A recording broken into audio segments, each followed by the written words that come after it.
Verano 2005. Las fuerzas de Estados Unidos y la coalición combatían en el cuarto año de la Operación Libertad Duradera. Aunque pocos preveían un fin a la misión general en Afganistán en el corto plazo, había alguna esperanza en la forma de las próximas elecciones parlamentarias programadas para septiembre de ese año que, de manera bastante notable para Afganistán, incluirían candidatas femeninas. Sin embargo, las diversas milicias anticoalición que habían surgido, compuestas por miembros de los talibanes, la red terrorista de Al-Qaeda y varias otras facciones opuestas a la influencia occidental en su país, estaban decididas a detener las elecciones que consideraban impías. Reconociendo esto, las fuerzas de la coalición en Afganistán tomaron medidas proactivas para reprimir a algunas de las facciones más radicales y a sus líderes en los meses previos a septiembre. Esto desencadenaría uno de los días más letales en la historia de las Fuerzas Especiales de los Estados Unidos, donde una unidad de 20 hombres sería exterminada, dejando solo a uno. Un único superviviente. Esta es la Operación Alas Rojas. Bienvenidos a Guerras del Mundo.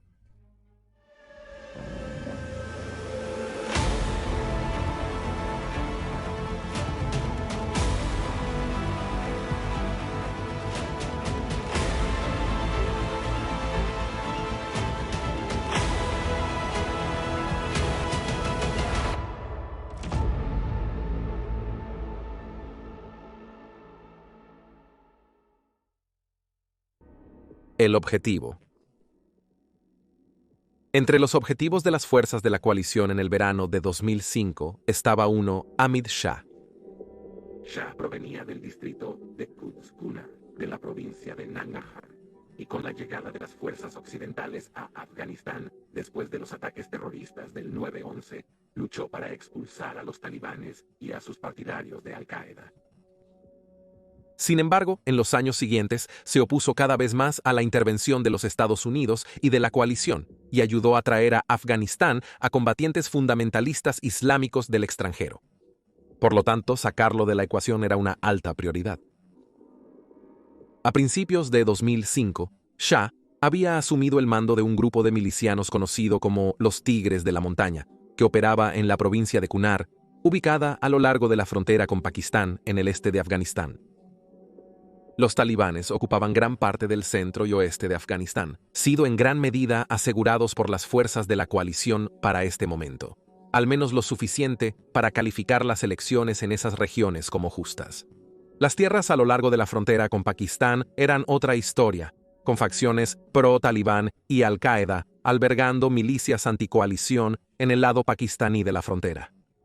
Fue una tarea difícil y frustrante para la coalición asegurar estas provincias, ya que líderes como Shah podían hacer que sus combatientes saltaran de nuevo sobre la frontera para descansar, reabastecerse o para escapar de las ofensivas mayores de la coalición antes de regresar. La única gracia salvadora para los líderes de la coalición era que muchos de estos grupos de milicias estaban igualmente luchando por el poder entre ellos mismos, negando un esfuerzo coordinado contra ellos. Los Tigres de Montaña de Shah, uno de los 22 grupos en Kunar, operaban en el verano de 2005. Estos comprendían grupos rivales de los talibanes, grupos con vínculos terroristas o simplemente facciones criminales que buscaban aprovechar el caos. Para ayudar a protegerlo, Shah comenzó a operar bajo el nombre de Mohammed Ismail y demostró ser un enemigo escurridizo, y con aviones y drones incapaces de proporcionar pistas tangibles, se tomó la decisión de enviar equipos de fuerzas especiales de élite para explorar escondites conocidos o sospechosos utilizados por Shah. Apodada Operación Red Wings, tomada del equipo de hockey Detroit Red Wings.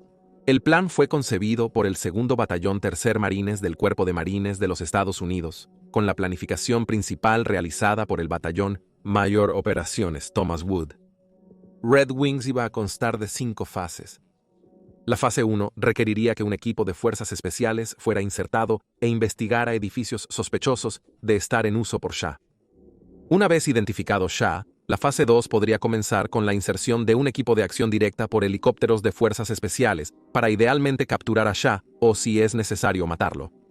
Y la fase 3 y 4 se preocupaban por las fuerzas de apoyo, incluyendo al Ejército Nacional Afgano, asegurando el área circundante para prevenir que Shah escapara o la interferencia de otros grupos anticoalición, mientras que la fase final se centraría en la extracción de los equipos.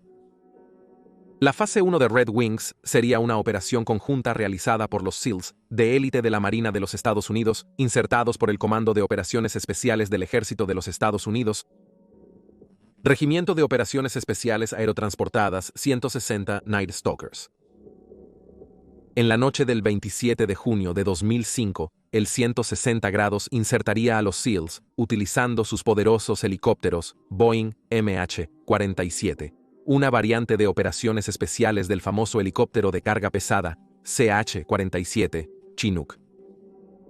A pesar de que el equipo SEAL solo tenía 4 miembros, se esperaba que un segundo MH-47 participase en la operación para servir de señuelo y desviar a los insurgentes locales. Marcus Luttrell. Entre el equipo SEAL esa noche estaba el segundo clase del Cuerpo de Sanidad Naval, Marcus Luttrell, del equipo 1 de vehículos de entrega SEAL. Luttrell nació en Houston el 7 de noviembre de 1975 y se crió en una granja de caballos, donde su padre era un exmarinero y veterano de Vietnam, que enseñó a sus hijos a vivir de la tierra. Marcus y su gemelo Morgan aprendieron juntos a construir refugios, pescar, disparar, bucear y cazar jabalíes salvajes. Desde joven, Luttrell estaba determinado a unirse a las Fuerzas Especiales Militares de Estados Unidos. Su ambición natural lo impulsaba a destacar. Su preparación para esa vida inició temprano en circunstancias no oficiales.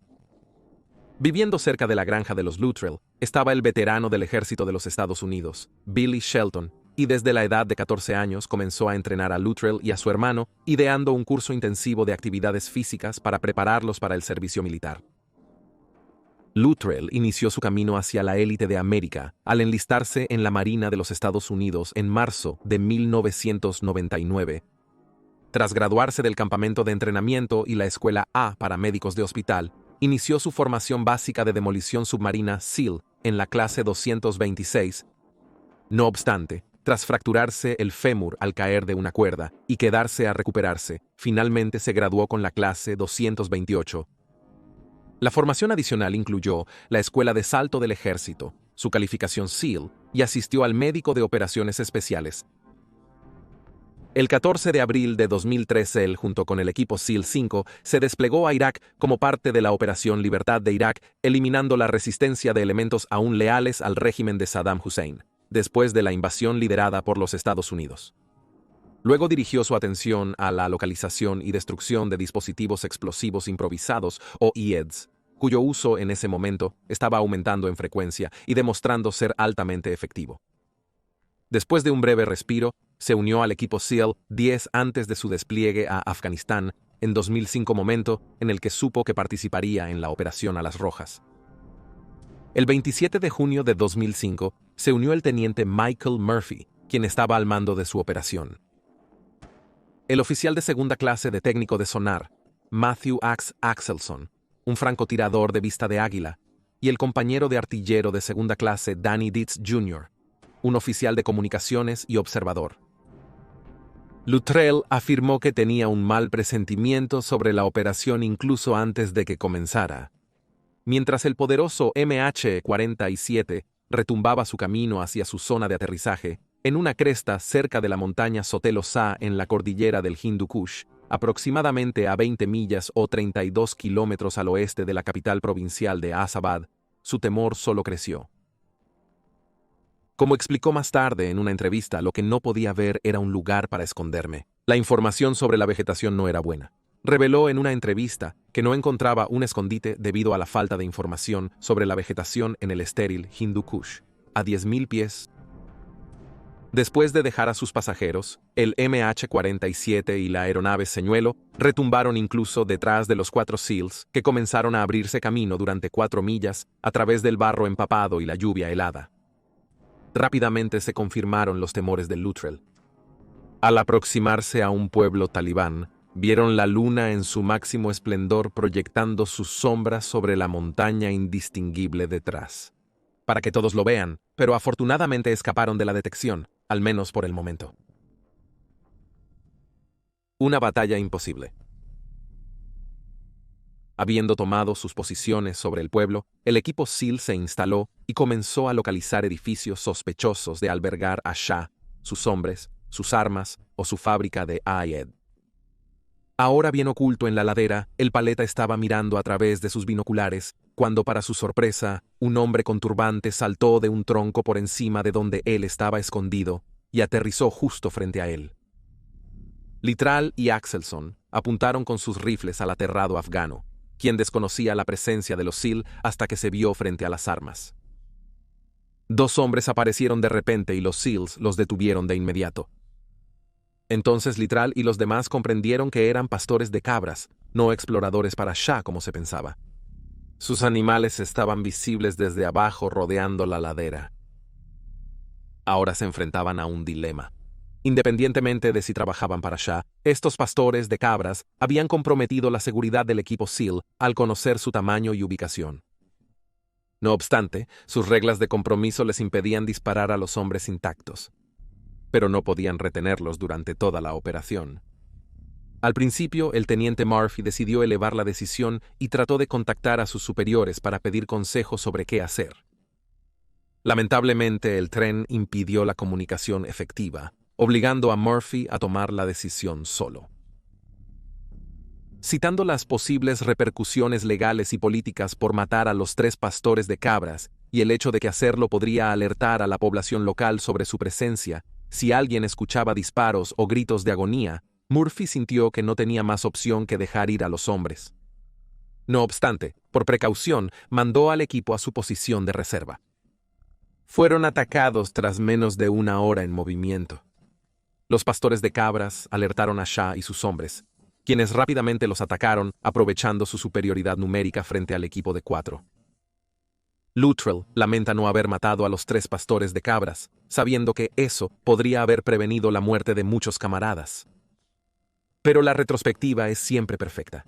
Con ametralladoras pesadas, lanzagranadas propulsados por cohetes y un 82 milímetros, los hombres de Shah atacaron ferozmente a los SEALs desde 3 lados con un mortero. Littrell, recordando el inicio de su enfrentamiento cuando vio a un combatiente hostil aparecer detrás de un árbol y lo eliminó con un disparo en la cabeza. Los hombres de Shah estaban decididos a eliminar al equipo SEAL, que solo contaba con la ventaja del terreno alto y su propia habilidad y perseverancia.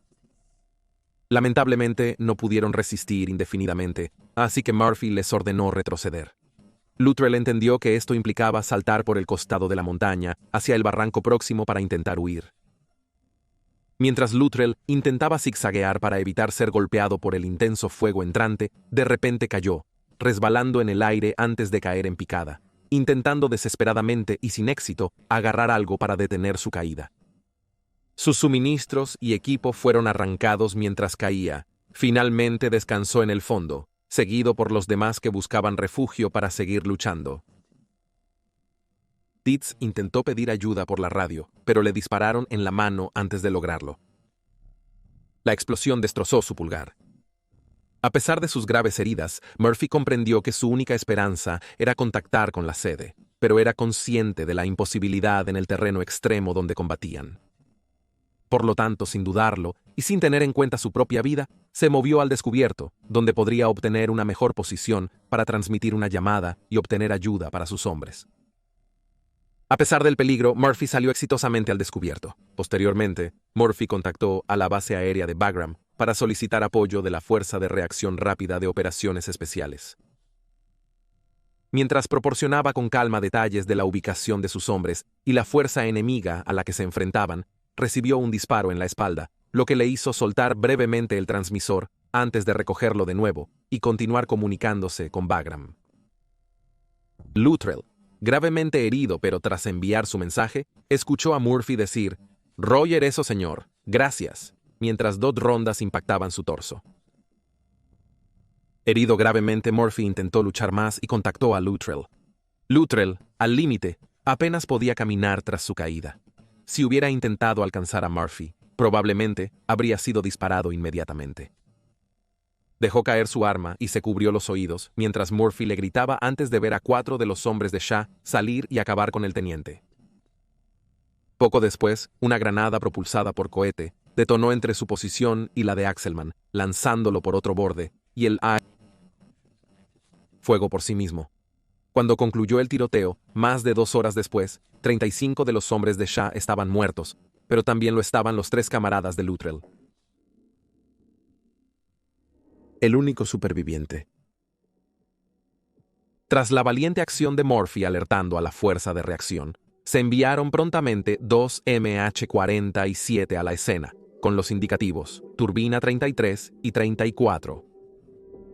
Fue llamado a la escena en la turbina 33. 8 SEALs adicionales estaban bajo el mando de Eric S. Christensen y 8 miembros de los Night Stalkers del ejército. Dado el informe de Murphy sobre la intensidad del fuego enemigo, también se redirigieron 2 helicópteros de combate AH-64 Apache al área para neutralizar las fuerzas hostiles y proteger la gran aeronave de transporte, mientras hacía su esfuerzo por recuperar al equipo SEAL. Lamentablemente, los Apaches no alcanzaban al Chinook y con sus compañeros en riesgo, el equipo de fuerzas especiales optó por avanzar sin ellos. No obstante, ocurrió un desastre cuando Turbina 33 se acercaba a la escena. Uno de los hombres de Shah dirigió su lanzagranadas a la aeronave que venía a baja altura. La granada voló a través de la rampa abierta en la parte trasera de la aeronave y detonó dentro del área de carga. Fue una herida mortal. La aeronave cayó del cielo y se estrelló contra una montaña, matando a las 16 personas a bordo.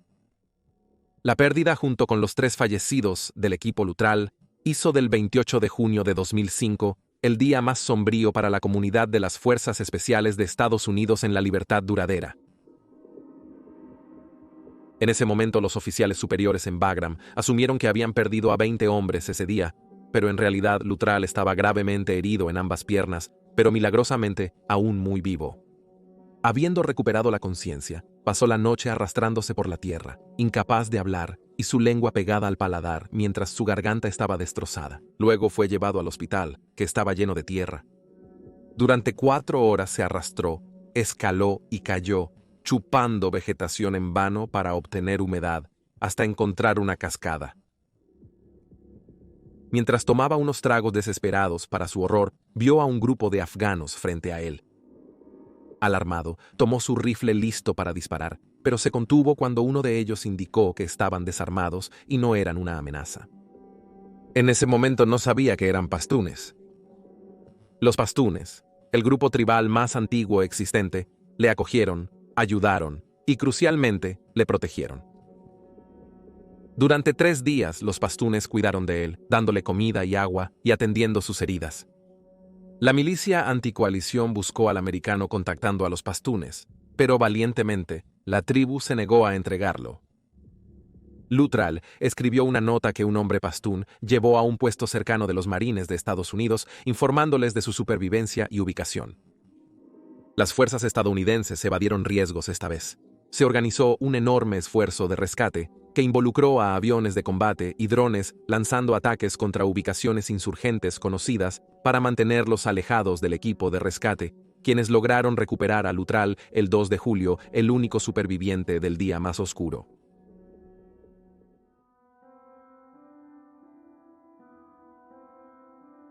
Para Ahmed Shah, todo el asunto había sido un triunfo, pero sus celebraciones fueron interrumpidas. Los Estados Unidos no estaban simplemente a punto de darle fin, y regresaron con fuerza en agosto de 2005 bajo la Operación Whalers, interrumpiendo severamente las operaciones de su grupo, aunque una vez más lograría escapar de la muerte o captura. Entonces, en abril de 2008, la policía pakistaní lo asesinó en un tiroteo en un puesto de seguridad en Kaiba, Pakutanqua, tras secuestrar a un comerciante local. Marcus Luttrell fue condecorado con la Cruz de la Marina tras la batalla, mientras que otros la recibieron póstumamente tras ser asesinados. Las cruces de la Marina fueron para el oficial de Marina Matthew Axe Axelson y el segundo clase de artillero Danny Dietz Jr. Por su heroico esfuerzo para pedir ayuda para sus hombres, el teniente Michael Murphy fue galardonado con una medalla de honor póstuma. Y el 7 de mayo de 2011, la Marina de los Estados Unidos bautizó su destructor de clase Arleigh Burke, número 62, el USS Michael Murphy DDG-112. Esto ha sido Guerras del Mundo. Y esa fue la breve descripción de la Operación Red Wing. Gracias por ver.